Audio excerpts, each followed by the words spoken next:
Good afternoon, good evening. How is everybody doing today? We are so happy that everyone came here. I just want to seriously thank you from the bottom of my heart because it's a very important discussion that we're here for today. We're here to talk about police accountability through the lens of perceptions of dangerousness and de-escalation. And we have a really all-star packed panel. If you know anything about change and policy and civil rights, the people on this panel you're going to be hearing from years to come. On September 9th of last year, 2 NYPD officers were dispatched to a 7-Eleven for an alleged robbery. That 7-Eleven is located on the same block as a police precinct. 2 officers arrived at the precinct, and within seconds, one officer pulled their gun out, fired a single shot with less than a minute of entering the 7-Eleven, and unfortunately hit 22-year-old Mamadi Sisi, one shot right to the chest, and he was dead. Now, we're still awaiting the determination from the Attorney General's office about the investigation, but we do know that the question and the answers don't stop there. We're here to discuss what the law requires of police, and more importantly, regardless of what the law requires, what do we need as a society? What do we expect as a society from our police officers? So without further ado, I want to introduce the panelists and get off the stage because it's about them and it's about the issue we're here for. The moderator is Jarvis Idowu, who's going to step up here in one moment, who's a professor of law at George Washington University and the director of programs for the Justice Innovation Lab. He helps prosecutors around the country use data to reduce racial disparities in their office for everything that they do. Our first panelist, so he's going to be the moderator. Our first panelist, Jonathan Moore, who is the very good-looking gentleman right to my right. He is a nationally renowned civil rights attorney and a partner at Bedlock, Levine, and Hoffman. His focus is on police and governmental misconduct, employment discrimination, First Amendment advocacy, and international human rights. He successfully litigated many significant cases on behalf of individuals and on behalf of classes. You probably know him most from his representation of the late Eric Garner. He was at the forefront of that movement, and he helped the family through that, and he helped with everything going on in that situation with the police. Also, sitting right here, directly to my right, is Jenvin Wong, who's a criminal defense and civil rights attorney with the Cop Accountability Project at the Legal Aid Society. And that's a unit that focuses on advocacy and impact litigation to promote transparency and accountability for police misconduct against members of the public. One of the most notable projects to date is the public database that we all use of the NYPD misconduct records that they launched in the wake of the repeal of 50A, which was the police secrecy law. And this database houses over 500,000 records of NYPD and DOC misconduct to date. It's a website and a database that civil rights lawyers use on a daily basis, and we can thank Ms. Wong for that.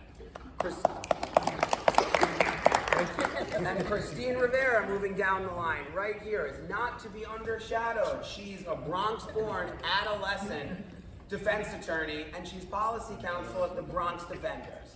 And in her role, she represents adolescents under the age of 18 in criminal, supreme, and family court. And her policy is focused on general issues in criminal defense, very specific to the New York City youth. She's also an educator, having taught legal writing, criminal justice, and juvenile delinquency to undergraduate students in New Jersey and New York City. And next to Ms. Rivera is a former trial partner of mine, hopefully a future trial partner, Wiley Stecklow. He's a well-known New York civil rights attorney who was the 2021 Sarah T. Hughes Civil Rights Award honoree. He's a past president of the Southern District of the New York chapter of the Federal Bar Association. He has served as the Federal Bar Association National Civil Rights Law Section Chair and as a professor at Fordham Law School. He's the founding member of the National Action Network's Legal Rights Night. That's Al Sharpton's National Action Network. He's the author of a chapter on qualified immunity in the recently published American Bar Association textbook. And he's a member of the Second Circuit Civics Committee. That's a lot of C's in a row. But more importantly, he's also an excellent trial attorney and friend of mine. Anthony Scott, moving down, is joining us from South Carolina. Mr. Scott is an activist, an author, and the brother of Walter Scott, who, if any of you remember that horrific video, was murdered by the police when they shot him from behind in Georgia in 2015. We're grateful for his journey and for lending his perspective today. The perspective that he provides is a perspective that certainly I can't, and I don't know if any other members of the panel today can, so we're very happy that Mr. Scott is here. The next person, I don't believe needs an introduction. I feel like the whole room knows him. Hawk Newsom, just give us a wave.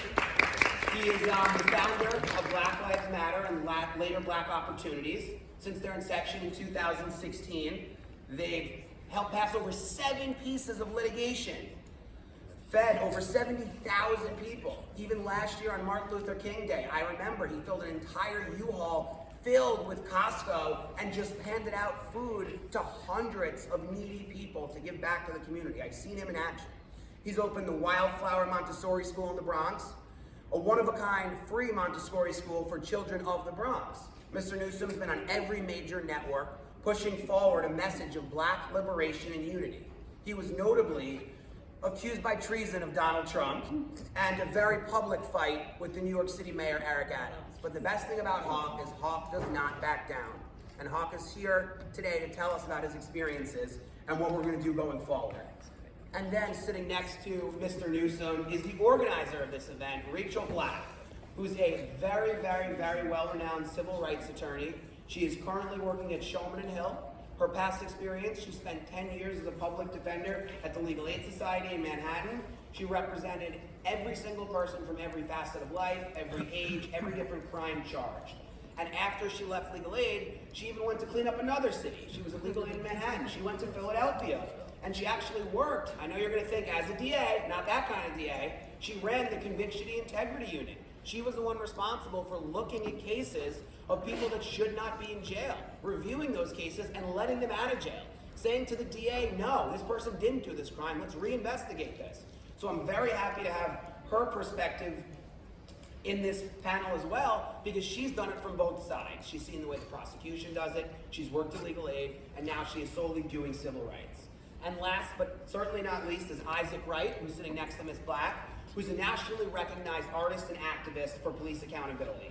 He has committed himself not only for his craft, but also to ensuring that police do not act as judge and jury in conducting criminal investigations. So, Mr. Amazing Moderator Jarvis, come on up here and do your thing.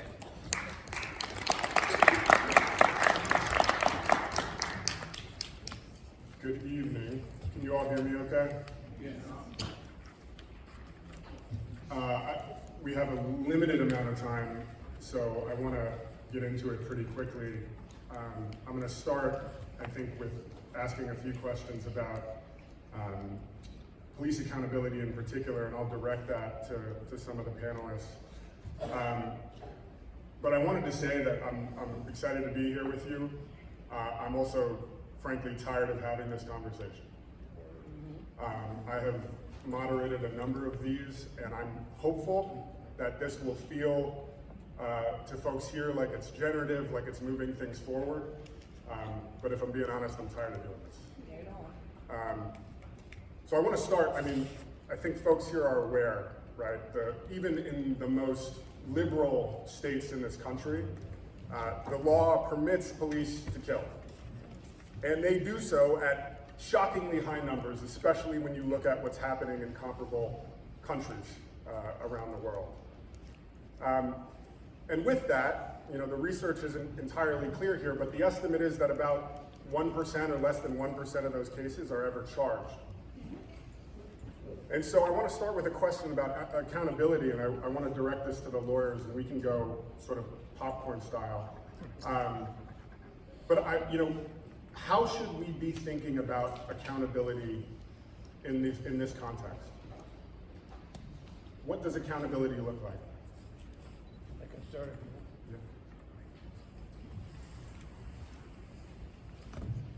Thank you, and thank everybody for coming to this important event. I've been doing police misconduct work for over 40 years in New York, and beginning with the Michael Stewart case, who folks may remember, and most recently the Eric Garner case and the Exonerated 5, and I also was a trial lawyer in the Stop and Frisk case. So I've seen a lot. I've seen the police department from every aspect you can imagine. And to answer the question of accountability is actually quite simple. Discipline. When officers violate their oath, when they violate the regulations, when they violate the Constitution, they should be disciplined. And if it's serious enough and repeated enough, they should be fired. We have been involved in, this is the 10th year, the 10th anniversary of the judgment in the Floyd case, the Stop and Frisk case here in New York City, which ruled that the NYPD, as a matter of policy and practice, maintained a policy of racial profiling and how they conducted stop, question, and frisk. And that was a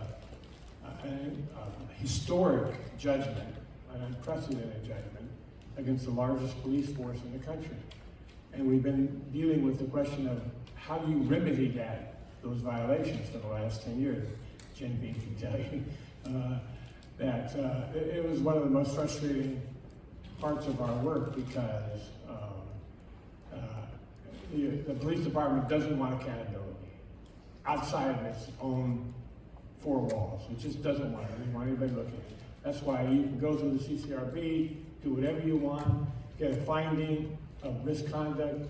Ultimately, it will go to the police commissioner to decide whether, one, there was a violation, and two, if there was, what's the punishment. And so it's not uncommon, in fact, it's the norm, that even if the CCRB finds a violation of the person's rights, if they would go to, the recommendation might be to fire them. It would go to the police commissioner, and the police commissioner would almost always say, no, we're not firing. It's just a mistake. They'll be okay. We don't want to take this job from this poor young man or woman. And so without an effective method to discipline cops, think about it. Now, this is the last thing I'll say. I'll shut up for a minute. Only a minute, though. The police department is a corporation of 35,000 sworn officers and another 10,000 non-sworn personnel, 45,000 people. The budget is, probably in the billions. I don't know what it is. Any corporation in America, if they had employees who went out and killed people or caused them liability and got judgments against them for millions of dollars, and in the Eric Garner case, they paid $7 million to the family of Eric Garner. Most of those officers who were involved in that case, other than one exception, are still on the force, still working, even though they were partly responsible for the death of Eric Garner. So it gets back to discipline and effective discipline. When people do wrong, they got to be removed. Just to piggyback off of what Jonathan has mentioned, I think that when we're talking about accountability, about police misconduct, we're talking about accountability from individual officers, and then we also have to talk about accountability from the system itself. The system of policing, this violent system of policing, and the police department that allows their individual officers to do this. And so discipline is an essential part of it, for sure, especially with the individual officers. But we don't want to continue to be playing whack-a-mole, right? You have to change the system. You have to change the police department. And I think that is also a question that needs to be talked about. How do you hold that system and that police department accountable?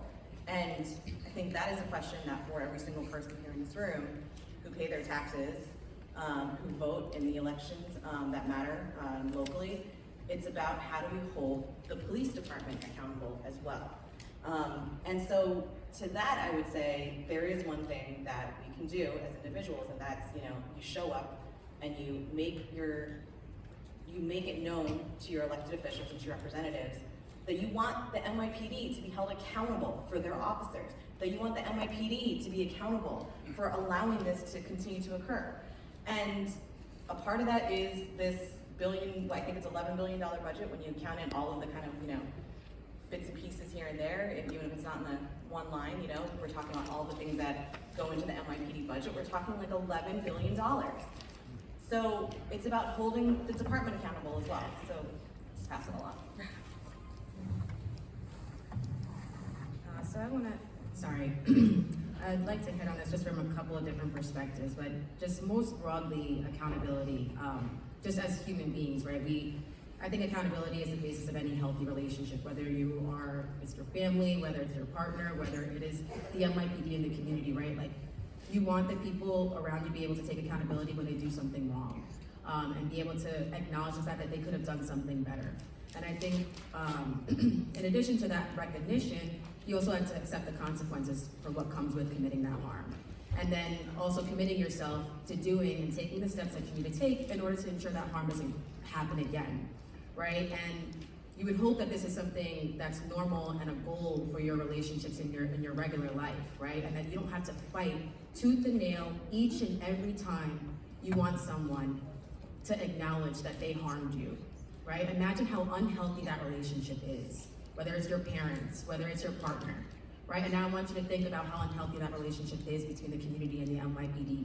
When each and every time we have to beg, we have to pull teeth in order for them to just acknowledge that they did something wrong, right? That's not healthy. And so just taking a step back and looking at it from anything that we can all relate to, right? I want us to think about accountability in that way. And then now just as a public defender, right? Unfortunately, as a lawyer, accountability comes after the fact, right? That's when after the harm has already been done. And unfortunately, we're not getting the accountability from the NYPD itself, right? In court, we get acknowledgement from a judge that the police acted inappropriately, right? So that cop has already been gone. That cop's still in the street. That cop is still policing our community, but the judge made a decision in court that they acted illegally. And so that might feel like some sense of accountability for our clients, and it is, right? Because oftentimes that leads to our clients' cases being dismissed or at least lower charges. But is it true accountability when it's not even the NYPD acknowledging that the harm was caused, right? And so I think it does some work, but I don't think that's true accountability, just speaking from a public defender perspective. And then the last thing I'll just speak is from a policy perspective. I think that accountability is based in transparency, right? We need to know what's going on in our communities. We need to actually understand what these interactions look like. And in order to do that, we need the data, right? And I think that's what happened when it came to the stop and frisk cases back in 2012 and 2013, right? The reason that we were able to get that success is because of the data. We saw how horrible those statistics were and how disproportionately racist the NYPD was behaving in our communities. And we were able to use that data to then pursue justice in those routes. But, and right now we're pushing for the How Many Stops Act, for example, in New York City, right? That's a bill simply requesting that we get more data from the NYPD. They're already under a federal monitorship, and the federal monitor has said that they cannot even determine if the NYPD is acting in compliance with their mandate because almost a third of the stops are not being properly recorded.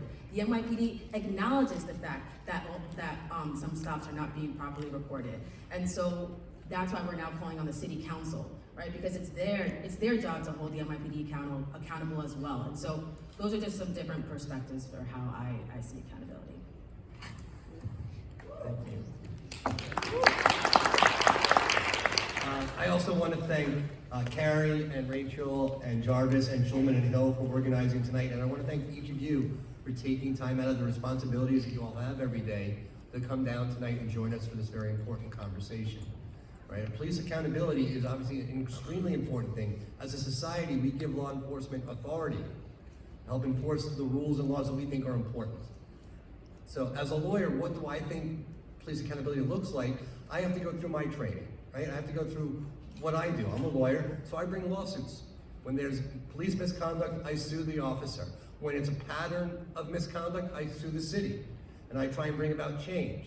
And one thing that happens again and again and again when we bring these cases is the city refusing to make changes, right? The city will pay, they'll make payments, but they won't make changes. And so we recently had a very big lawsuit that both myself and Jen Vin and Jonathan and a bunch of other lawyers worked on together. And in the end, part of that resolution was a change in the training, a change in how things are being done on the street. And that settlement is now being held up by a police union. There were 3 different unions involved, 2 of them signed off on it. 1 is now holding it up. So part of what I think we can do as a community is understand when these things are happening, and as somebody else said, put some pressure on our elected officials, right? When there's a problem with the police accountability, it doesn't start with the police officer, which is a rank, the lowest ranking person on the street. It starts when you have the chiefs telling the captains and telling the lieutenants and telling the sergeants how to do things that are different than how the Constitution wants them to do it and how the training trains these people to do it. And so we have a problem with people at the top going after the academy training and retraining the officers on the street. And then we have a problem, we have a mayor who's decided that he's gonna go outside of the hierarchy in the police and have his own staff of police that are then gonna dictate what's gonna happen to the police department. And that's what we have right now with Mayor Adams, unfortunately. And so if you wanna know what we can do here, lawyers can only do so much. And big change comes not from lawyers going into suit, and not from people going to protest, and not from legislators passing legislation, but when there's this time when it all comes together, and they all happen, they work together. Right now we're at a moment like that, because you have this big lawsuit, and you have the city council trying to hold the police accountable, and the police not showing up for hearings. And you have people in the street talking about it. I mean, the Black Lives Matter movement was tremendous about bringing attention in many municipalities, including New York, to misconduct by officers every day. So we really need the community to stand up and tell their elected officials, no more. We need police accountability. Everybody else is doing their job trying to make that happen. We need it to happen, and we need the city elected officials to help step in and make it happen. Right on. Can I add just one thing? Yeah, I think Rachel's gonna. Go ahead. As somebody who tried to prosecute police for crimes, including violent crime, including crime that I believed that I had on video as a prosecutor, I think that there were major hindrances that we need to know as a society for even jurisdictions where you get prosecutors that are looking to hold police accountable. 1, you need a police officer, according to most laws, to arrest other police officers. So you need to convince a cop to arrest another cop. 2, they are and need to identify themselves as a self-regulating profession, right? They investigate crime, so when they commit crimes, they are supposed to investigate themselves. That's really challenging for human beings to do, to play 2 roles. You work closely with somebody, you think they're a good person, they've done a bad thing, you're now supposed to put on your investigator hat and pretend that you haven't been working with them for 38 years. And as a prosecutor of police, one thing that we realized was that sometimes police officers would not refer cases over. So on a case where we had multiple people making the same allegations against one senior officer, many of them were police officers, but there were also civilian women who made the same allegations. The police department only turned one of those cases over to us. They didn't tell us about all the other women. And so there are a lot of, I think, obstacles to police accountability that require us to have real conversations. It's not just about what the law requires, but it's about what we want as a society. Isaac, Anthony, Hawk, I'm curious, given how difficult it is, are there other ways that we should be thinking about accountability? You sure? Yeah. All right. Peace to everybody. Assalamu alaikum. I too am very much tired of this conversation happening, and I'm going to give an example as Carrie, promised. But I'm going to be, as we talk about transparency and honesty, I'm going to be as transparent as possible, and I hope that you take this into account. Police hate niggers. Yeah. And we need to say this out loud. From the inception of policing in this country, they have been racist, and they continue to be that way now. Right? And who helps them? Who aids and abets them? These politicians, right? Because when crime is up, the politicians say, we want to keep the streets safe. We promise we're going to keep these streets safe. So we're not mad at the police anymore. 2020, everybody put Black Lives Matter in the street. 2022, 2021, they elected a police officer to mayor, right? Groups like ours stood up to Eric Adams in the beginning before he took office, and nobody said anything because we saw this coming. My brother Moore over here spoke about the stop and frisk trial. Stop and how it stopped 10 years ago and found to be unconstitutional. It is back. Some of these kids right here wrote a letter. Valerie, raise your hand. Wrote a letter to Joe Biden like, hey, DOJ, stop and frisk is back in New York. What are we going to do about it? He wrote we're working on a George Floyd Act. Bullshit. Never happened. So what's the hope to these families and all these people? Well, I can tell you what I saw. Jaheim McMillan was murdered in Gulfport, Mississippi. And the sheriff said, nobody better not come down here and protest. And I gotta be me, Carrie. The police chief said, nobody better not come down here and protest. So we took 100 brothers and sisters with over 300 guns and over 10,000 rounds of ammunition. And we marched through that city to that precinct, which they shut down. There were no police around. We were on the ground in Minnesota. When we took over the streets, police ran from us. They don't respect crying and whining and activism. They respect power. And until we show them that we have power, that the people have power to make them feel what we feel, we're going to have 100 million more of these panels.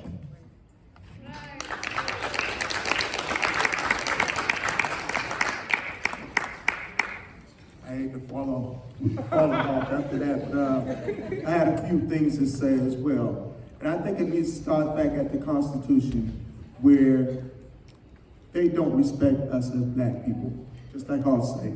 They said we were 3/5 of a human being. And until that can change and start right there, until we can be 100%, 5/5, we will not be considered as human beings. So they have no accountability to us because they don't consider us as such. They don't consider us as black people. This room is full with black folks. Unfortunately, I'm so tired of these panels, but they're necessary. But we have to start there. We have to get rid of this qualified immunity. We have to put fear in their hearts to do something against us, to violate us. They don't feel like they're violating us. If they don't feel like they're violating us, they don't feel accountable for doing such. So until these things happen, until these things take place, it's going to continue to happen. We'll continue to have these panels until we let them know that we have to be considered as human beings, that we will not be that. Right on. It's hard to follow all those guys. I would say, and I would echo what both of you guys said, accountability starts largely with how we see ourselves, not just how they see us. And in order to make change, it also involves a change of mindset in ourselves. And sitting in this room, you know, all of you guys have been witness to what Mama Day went through, what countless other black men and women, and not just black men and women, low-income people all over this country have gone through. And we sit and we have these panels, and of course they're necessary, but also it's more necessary to realize that we are who we say that we are. We are not who we have been programmed to be seen as.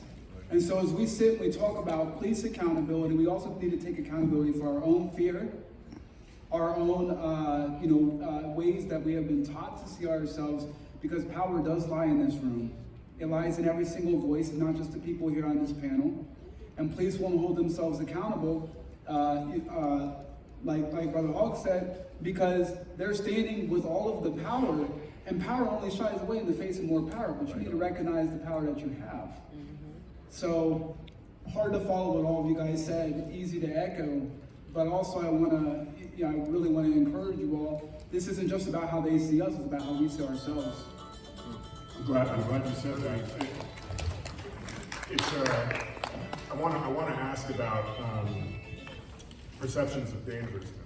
And, you know, there were 22 people, I believe, who were shot and killed by NYPD, or I think it might have been in New York State last year. And of that 22, I think 80% were people of color. And one of the things I think I often see, I do a lot of work in the Southeast, and there's a sentiment that when you diversify a police force, or you diversify law enforcement, that will be helpful in some of these ways. And I think there's even some research, right, that suggests that black police officers use force less often, that black police officers you know, are charged less often. But in any event, I'm curious, you know, how might you respond, again, Hawk, Anthony, Isaac, you know, to someone who had that sentiment? It's like, look at the rainbow of our police force, right? Well, I would start by saying that to assume that diversity obviously it plays a big part in policing, but also we're giving a big assumption that everyone on the force is conscious of, you know, their own implicit biases, regardless of what they look like. There is plenty of internal racism and self-hate in our communities just because we don't know how we've been taught to see ourselves. We don't understand the ways that we've been portrayed over and over and over again, and we haven't taken the time to look inside and see some of our own fears. So you give a person like that power, it won't stop them from also turning and inflicting that power and causing harm to somebody else that looks just like them, because they don't even know that they're looking in the mirror. So beyond this being, I think one of the biggest things here is that this is a question of consciousness, and we are giving, that's a big assumption to say that people that look just like each other won't turn and hurt and harm each other. I think diversity is very helpful when it comes to policing in all areas of our society. But I think that racial bias exists in every one of us. Every one of us have bias. It's when you go to that job, because you're doing a job, you don't let that bias take over what your job entails to protect and to serve. You got to take that out of it. I speak to the police force in North Charleston to speak to the new police recruits, and I let them know that racial bias it's not racial, but bias exists in every one of us. It's what you do with that bias when it comes to your job that's important. Because my brother was shot in the back 8 times, and this police officer, I didn't think he was racist at one time. But then when I saw how he would not ever say that he was wrong for what he did, that let me know that there was some racism there. It definitely existed. And I think that the other part of the question was,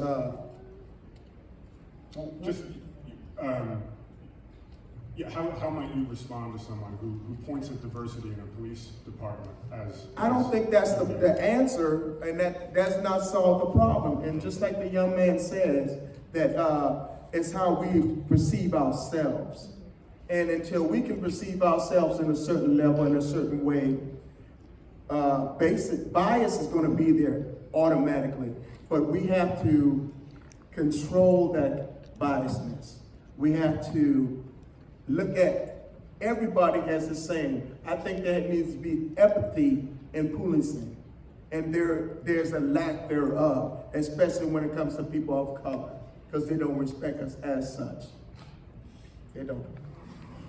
Right on.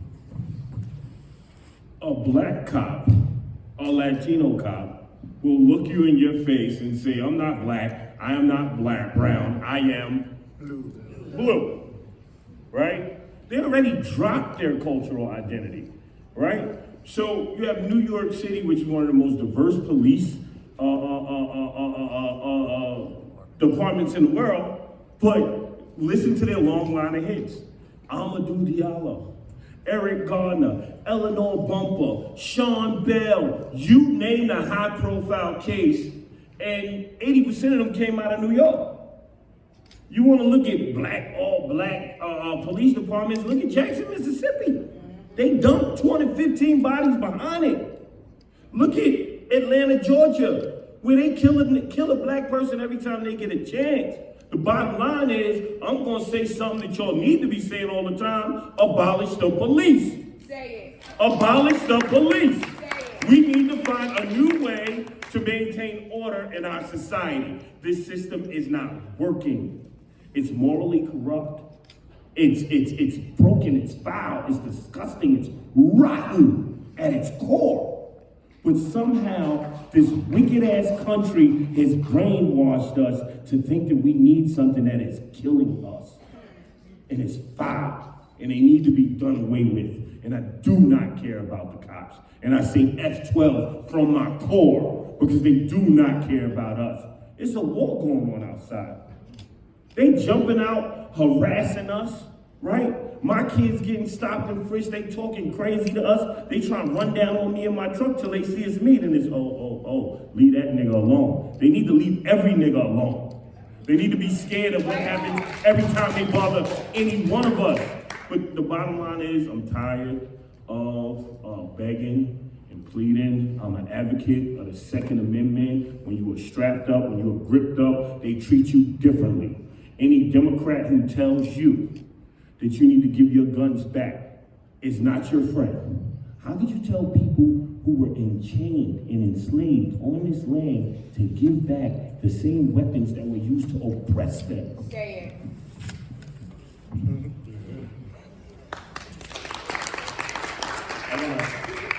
Before I move on to the next section, I want to give the attorneys, if you want to chime in. I just wanted to add one thing, which is, we were talking about accountability of officers. That's not really, I think it's important, but what I think comes out of this discussion is officers, no matter what color they are, they do what they're told by the leadership of the department. And that leadership, by the way, is mostly white, predominantly white. I mean, there may be, NYPD may be diverse, but only at the patrol level. Mm-hmm. As you go up the rank, it's all white mostly. I mean, there's a few people of color, but it's mostly white. And that's because, that affects the culture of the police department. And I'll tell you a short story from the stop and frisk trial back in 2013.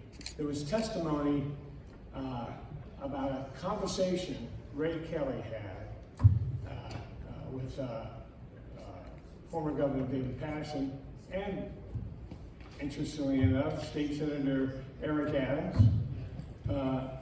And they asked him, why are you pushing the stop and frisk so much? And Ray Kelly said, and it's important to understand this, we do this to instill fear in every young black and brown kid who goes on the streets up, and they'll be stopped every time they go out.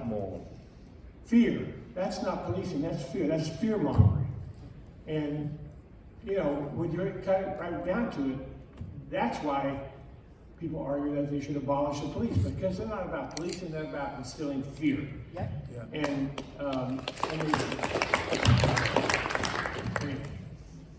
those are their words, not ours. That's his word.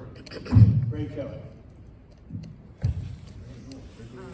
I do want to just piggyback off of that and just we see lawsuits against the NYPD, right? And we hear the reportings. I don't know how many people are familiar with the NYPD 12 and the 12 black and brown officers who were suing the NYPD because they were retaliated against for not following these orders, right? And there are recordings where you hear the lieutenant or sergeant saying, get any black man between the ages of 16 and 24. They're saying it they're saying it blatantly before everyone goes out on patrol, right? And so that's not even implicit bias. That is about as explicit and intentional as possible, right? So we're not even just talking about implicit bias.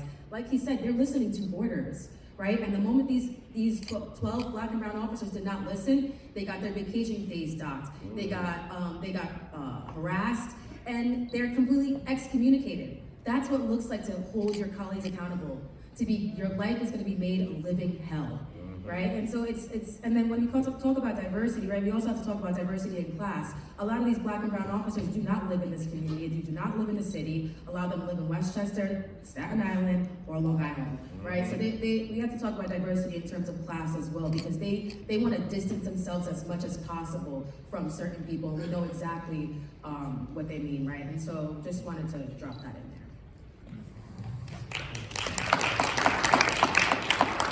I'm going to move into the next section, and I want to save about 10 to 15 minutes at the end for questions.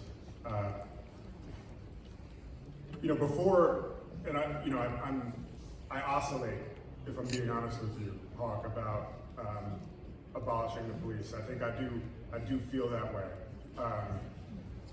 often, and I struggle with the question of what in the interim. Right? Like my mind goes to pragmatics, and I think it is the direction we need to go. One of the things that I think comes up in that conversation, right, is the idea of de-escalation. And is there some training we can do around de-escalation, or how does that fit into the conversation? And I think when especially for folks who have traveled abroad, we put up record numbers in terms of use of force. It's not even close, right? I think I mentioned at the beginning that 1,000 people were killed by the police last year, right? Compare that to the UK where it was 2, Japan where it was 3. And so in terms of de-escalation, right, which clearly I think other countries have figured out way better than we have, it feels like a necessary problem for us to solve, and I'm curious about whether you think it is an impossible problem or not. Here. I personally, we have to understand, and I'd be remiss if I didn't say, thank God for MLK. This is his weekend. We're honoring him. And Dr. King was asking for training. You know what I'm saying? For reform. What are we, 50, 70 years later, and we're still beating that same dead horse? De-escalate, everybody in here knows what de-escalate means, right? So when cops approach you, they're supposed to bring the system down. By show of hands, everybody in here who's seen cops elevate the violence and the anxiety in the situation, put their hand up. They don't de-escalate anything. That's not on their program. They're here to instill fear, harass, and intimidate us. So what I truthfully believe is we have given, I'm careful with my language, right, Vonnie? We have given a bunch of intellectually inept people the power to kill folks, right? I think we need to raise the standard. I think the next round of police officers have to be social workers, right? These are people with advanced degrees, and they have to come in, and you give those folks guns if you have to, but a hammer sees nails. We need to take a completely different approach, and that's what I really think we need to do. And people want to talk about money. If you go to 50A, right, and you see these salaries, cops making $275,000 a year, $250,000 a year, $150,000 a year, $300,000 a year. You can give that to a social worker, and they jump right on it. Yeah. Just wanted to follow up on that. That was so true. And what I said earlier about systems and the policing as a system. and NYPD's $11 billion budget, which has grown year over year over year, regardless of crime is up, whether crime is down, regardless of whether or not they've admitted that they were wrong, whether they haven't done it, doesn't matter. Their budget grows unimpeded, unimpinged, and what I mean is we need to hold them accountable. We need to start cutting their budget. If that's the first step towards holding the system accountable, cut their budget. Cut their budget, give that money to the schools, give that money to the Parks Department, give that money to social services. We need to give that money elsewhere because the police are not public safety. So that money for public safety has to go to services that actually provide public safety, right? Right? And like that's like you know, low-hanging fruit, right? I just want to tell a little brief story. I rather embarrassingly sometimes listen to this podcast that is run by these retired NYPD officers. Yeah, it's really hard to listen to, but I like to listen to it because I feel like it's important for my job to hear what they're saying, right? And just to hear what their perspective is. And as a lawyer, you know, sometimes you just gotta know thy enemy kind of situation. And I was listening to this podcast and they were talking about de-escalation actually. And let me tell you, their idea and their definition of de-escalation is markedly different from what I believe de-escalation is. They define de-escalation in a way that basically meant that cops have to be armed up. They gotta be ready to go to deter violence from even happening in the first place. But to me, that is exactly the opposite. You see a cop roll up on you, ready for action, right? And almost, you know, just like, I don't know how else to say this, like kind of roided up in a way. Like they're looking for trouble. They're the ones looking for trouble. They have an expectation that every encounter is going to turn violent, and that informs the way that they behave during interactions with civilians. But if that is what the officer's definition of de-escalation is, we are in trouble. And this again ties back into holding the system accountable because there's a culture problem. And how do we fix a toxic culture? And that I think is really, you know, this goes back to what Hank was saying about abolishing the police because it is a toxic system, it is a violent system. It's a system that maybe it's not able to be reformed because it is toxic to its core. I'd like to. Thank you. So, I mean, I agree that there is a huge problem with de-escalation, and that, you know, I was out at Occupy Wall Street back in 2011, an extremely peaceful protest. And every time they would go and start they had every day 2 or 3 protests leaving from Zuccotti Park, and every time the police would escalate, would raise the tenor, would raise the threat of violence, would use whatever things they had. It's especially exactly what Jen was saying. Their idea of de-escalation is intimidation, right? Is to scare people away, and they train that. And so training really is, if there is no, you know, abandoning the police, if there is nothing like that, then it's the training. There needs to be training on de-escalation, and the problem is the NYPD thinks they have it. And that's one of the things that the city council has to help them understand they don't. The lawyers have to help them understand they don't. As well as in the implicit bias world.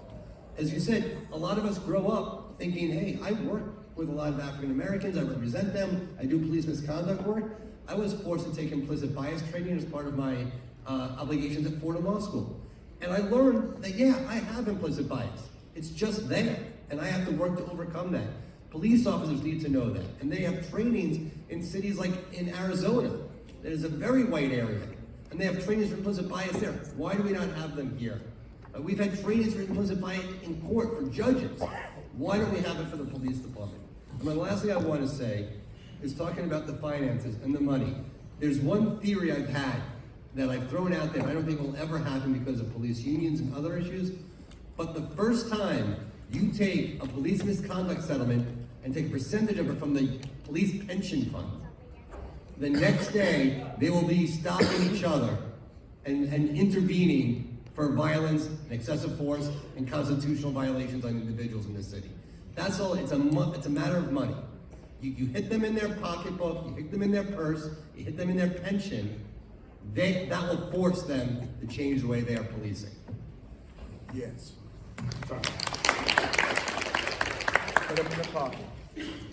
And I just want to bring just awareness to one case. I went to law school in Jersey, so I do keep up with a couple of things. And one thing I do remember was watching a video in my police misconduct course about Camden's police department, and how they, I guess, implemented a series of de-escalation trainings, and it started from the top, right? And that's where I forgot who was speaking about that, but a lot of these things start from the top.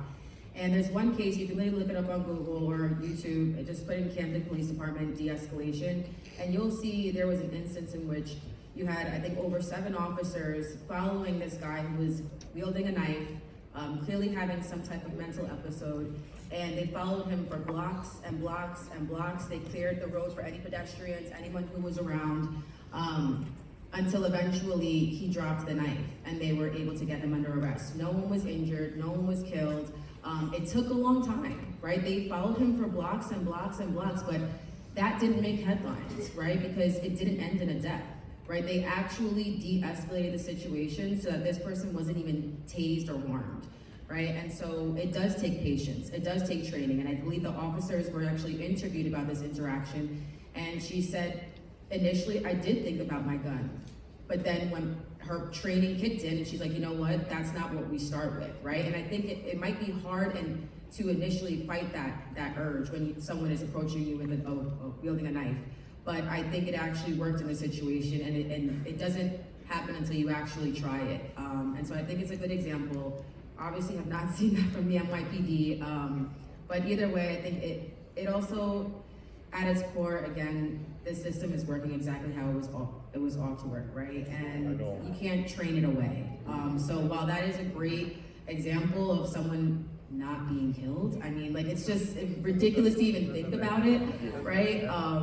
But yeah, it really just can't be trained away. We have to do away with it because it's working exactly how it's intended to work. So I wish we had time to do this for another hour. We could talk for forever, but I do want to get some audience questions. I do see some hands going up. So first I want to give you all a round of applause. Thank you very much.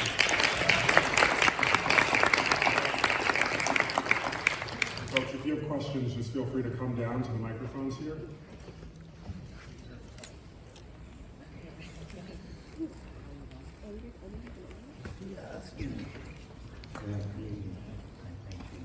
I don't have a question, I have facts. My name is Wesley Alexander Hooks.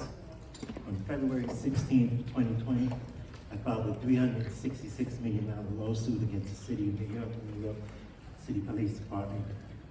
Everything is online. To this day, I have been illegally wiretapping my phone. No fun on you judges, you lawyers. With the Al Sharpton, he's the worst. He's involved in Police Officer Tara A. Concrete, shield number 4290. Ladies, she works with the sex crime unit. Let me hand you something. This is her record. Tax dollars. Your tax dollars. Millions of dollars in out-of-court settlement for a cop that sets up people with sex crimes. It stopped at me. It stopped at me. When you settle out of court, they kill your husband or whatever have you for $10 million. You know what you're doing? You're enabling them to go out there and kill another nigger, as you say. That's what you're doing. You understand me? Al Sharpton, his attorney, several federal judges at 500 Pearl Street. They won't let me get on social media, internet. Hawk, when you got arrested in Grand Central Station, I was coming from Connecticut because I moved to different states. They stopped the train, so I wouldn't encounter you. Until you was in handcuffs, then they let you drive. I was like, why are these cops here? And I seen when I got home, I said, oh shit, excuse me. I said, Hawk, they didn't want me. They went online. Before Al Sharpton was enlightened of the lawsuit, took your information, because I was riding my bike up and down Grand Central, just riding up and down. They made your address as the federal court at 161. You can get them, and I have the proof. You see that document right there? I just filed a bribery against the judges. Judge Jennifer Reardon, Magistrate Judge Barbara C. Mosley, Judge John G. All of them at 500 Pearl Street, because $366 million is involved. Corporation Counsel. I see you're feeling comfortable, right? Because they paying off lawyers, and every lawyer that they paid off, I got him. You know why? Because I didn't lie. I do not lie. But when you work with a sex crime unit, and you go around setting up, and she's from the Bronx, she's working at the 52nd precinct. She beat up a 17-year-old, a 58-year-old Asian man. Wesley Alexander Hooks. All you have to do is Google Hooks versus the city of New York. That's disgusting. Like you said, don't defund them. Just don't settle out of court.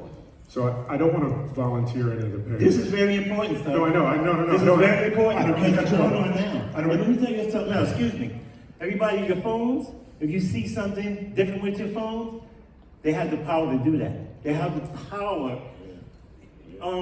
They was looking at me to see if I was going to message you, and they redirect this. So I just wanted to say Right? real quick. That's very important that you'll know all your social media. Trust me, the government knows what's going on. So I think All you do is take it- the panelists are going to be here afterwards. So if you stick around, And I have definitely feel free to come out with them. But I want to make sure we get some other questions in here. Thank you. Thank you, sir. Thank you. I did this whole thing by myself, without a lawyer. Right on. Hi. Okay, my name is Valerie Martinez. I'm a 17-year-old. A little louder, Val. Yeah. Alright.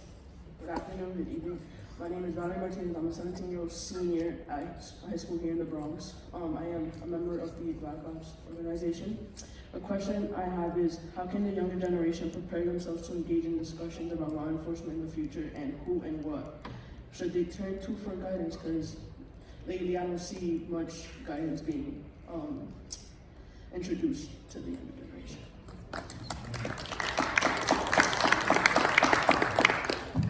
Thank you so much for that question.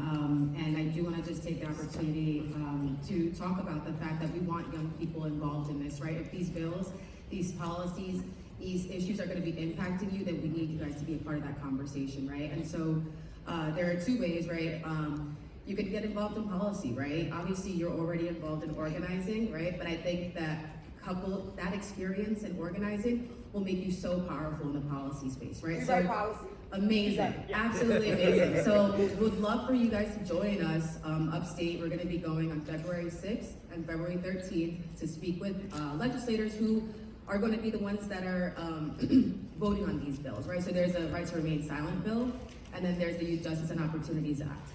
Both of these we can speak afterwards, but these are two bills that we're going to be going up to Albany. We have at least 45 kids for one day, and we're working on bringing up the amount of young people coming up for the second lobby day. But these are opportunities for young people to come. We have trainings. You don't have to have any experience in policy or legal experience to go to these days. We want your voices in the room. No one wants to hear from attorneys anymore, if I'm being quite honest, right? We need people who are actually being impacted by these policies. So that's one thing, and I think the room becomes a lot more silent when a young person's speaking in those rooms when it comes to these legislators. They actually do take a moment to listen, and especially if you're living in that district, right? So we organize it in that way as well, so you can be speaking with your council members and the assembly members and whatnot upstate. So that's a great way for you guys to come, and we want to just empower you guys so you know your rights, right? We want leaders create leaders, and so that's what we can do. Thank you.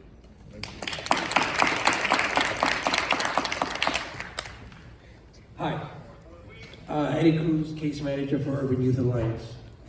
Firstly, I just want to thank the panel for being here and for the work that you guys are doing. I asked this question the last time I was at our last town hall, and I'm going to preface by saying that I am in complete agreement that there needs to be accountability and reform.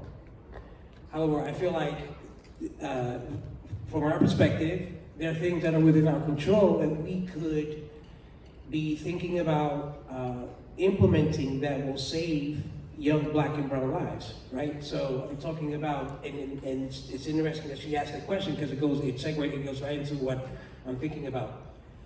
There needs to be programming and training for these young folks on our responsibility to ensure our safety when these stop and frisk occur, right? So I feel like the anti-violence, the anti-gun programs we should be talking about broadening those programs and educating these young folks on how they can contribute to ensuring that the violence stops.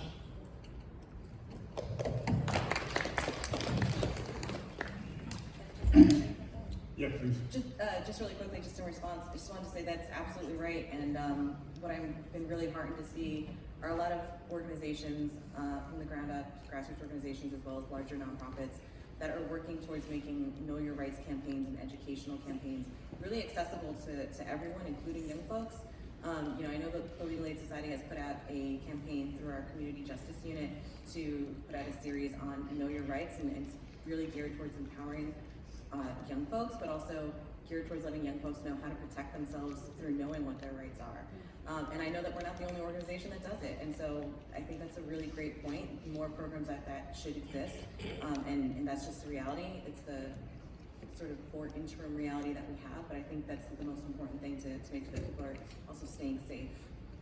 So we've got time for one more, and then I think maybe one very quick one. And then I think our panelists are going to stick around maybe for a little bit, and so you should feel free to come say hello. Hello everybody. My name is Abdullah Cisse. I'm a grassroots community organizer, and I took the lead on the case at Shulman and Hill. Carrie London and Rachel Black is leading with for Mama D, Justice for Mama D. And I really just want to address the room. I want to address my community. I really love that you guys came out today. Okay, so Alniki, Kubarika. Sometimes in my community, we're not as engaged or really pay attention to matters outside of our household or matters outside of the masjid. And I'm really, really proud of this turnout. I know I came a little bit late. I heard that the turnout wasn't all that great, but what I see now is that everybody came out. So okay. And then also, another message to you guys is that we are in America, right? And we're citizens and we're residents, and we can't just take what we're told all the time for the honest truth, because on many occasions it's not the truth, right? So we have to learn how to push back. We have to learn how to ask questions, and this is true for when your teachers say that your kid is doing X, Y, and Z. Ask questions, push back. When the police say that they found X, Y, and Z, ask questions and push back. And when you do ask questions and when you do push back, this is how change is made. This is how we go from point A to point B, right? I know a lot of times in our community, we come to this country, we're like, things are so much better here. The government is wonderful. There's so many opportunities, but the wonderfulness and all the amazingness that America does offer didn't just happen by chance. Because if the powers that be had it their way, we wouldn't get anything. We wouldn't get anything, right? So it took a lot of brave people who asked questions and who pushed back and who demanded justice many different times for us to be able to get where we're at. So these are the sorts of things that get us to that change. So I just wanted to address the room because I came a little bit late, and thank you all. I need to film the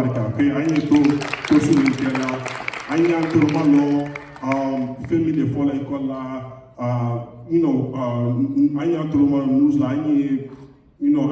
book a vote Kosu, Anna Jamala Litia, I can Yumu, Lunande and Dubatibe. I'm Fana Jamala, so we have to take up space and take up room. Thank you. And one last round of applause for our panelists. Thank you very much. Can I say something? All right, one more question. We have time for one more? Sure. Maybe two more? Three more. Good. Shirley. Okay, we'll do 3 more questions, and I also just want to say really quickly, and then we'll do the 3 more questions. Thank you so much to Bronx Senator Sepulveda for coming here. He was here earlier. He was here for most of the panel, and also the Coalition to Stop Police Brutality. They've been doing this work a long time. We'll hear from them as well. All right, good morning. My name is Michelle Allen. I'm the founder of Distinguished Women of September 11th. I used to work here at Lehman College as a public safety officer, and as a 9/11 officer down at the Temporary Morgue Emergency Assistant Unit. So it's important that these panels of discussion about police brutality and where do we go from here, especially after Dr. Martin Luther King's, I may not get there when you do, but we'll get there as a promised land. Needs to be talked about that mountain split in the back, because they're talking about the HR 40, the plebiscite, to try to get reparations and international sanctuaries out of America now. They went beyond the Washington, and now they're in the United Nations talking about the UN discussions about getting reparations and using the reparations for international sanctuaries overseas. What countries will allow them in? Ghana was one of them, and there's several other international countries that are looking to provide sanctuaries for Afro descendants, which they call them now. The number is, the plebiscite number is 877-506-2184. What teenagers can do, there's this thing called Teen Civilian Emergency Response Teams. They can get involved, they get trained by FEMA, and you work in your local community. It's called Teen Civilian Emergency Response Teams. What you can also do is, if you see your officer doing something bad, you utilize the Civilian Complaint Review Board that they were saying. Councilman Andy King he's the one that removed the 3/5 clause removal at the city. So the 3/5 clause removal is removed in New York City. All right, and March 5th is 3/5 day. He had brought it to Hostos Community College, and it should have went through the whole 25 colleges about that 3/5 clause being removed, but they need to advertise it though. They need to advertise it in the subway stations, in the bus stops, and different things, so they can kind of get an idea that this has been removed, and you are not supposed to be treated as subhuman. Thank you so much. I just want to be mindful that we have to leave here in 15 minutes. We all have to start walking out, so I'm actually going to close the questions now. I'm going to close the questions down. We'll be here for a few minutes if anybody has any questions. Okay, the number is 877-506-2184, the plebiscite. Thank you. Thank you. Thank you, everyone. And if you have a question, feel free to come up to the panelists, not the microphone.